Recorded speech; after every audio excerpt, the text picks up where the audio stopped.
Welcome back to Live Impact News here on WCNC Plus. Want to take you right now live, dip into a virtual press conference happening with Novant Health. This is Dr. Priest.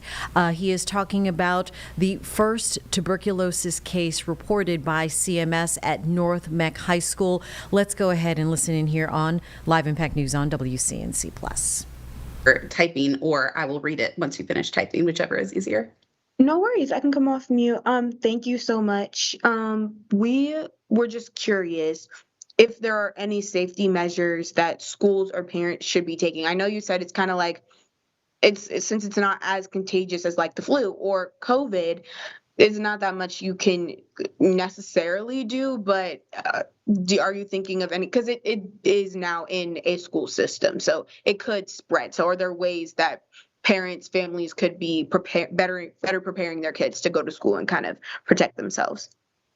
Yeah, I'd say this is not something that the average parent or student needs to worry too much about. And that's really because our public health system does such a great job of finding cases, isolating that individual, meaning they stay at home, starting them on the appropriate antibiotics until they're not contagious anymore, and then allowing them to go back into society. So it's one of the benefits of having a public health system that focuses on this, is that they protect us, and we don't even know we're being protected from things like this. So parents have a lot to worry about in today's world, and I would say this is way down on the list.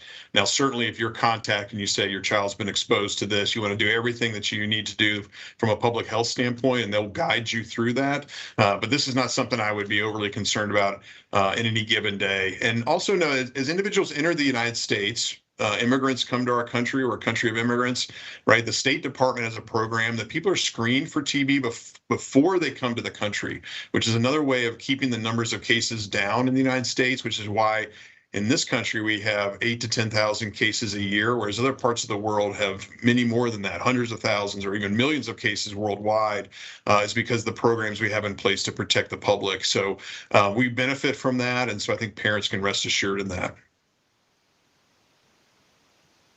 Thank you. Are there any other questions?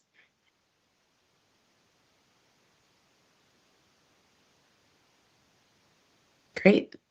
If not, we will wrap this up. And I mentioned this in the chat. I will send a copy of this recording out to all media and let you guys have a copy of the transcript and the recording.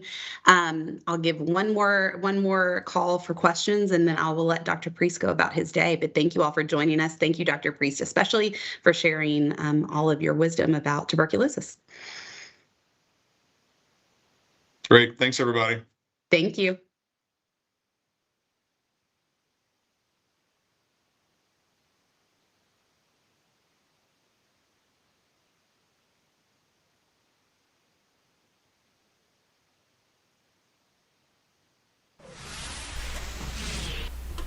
And that was a live press conference, a virtual meeting there held by Novant Health, talking about the impacts and what is happening after CMS reported its first case, confirming a first case of tuberculosis at North Meck.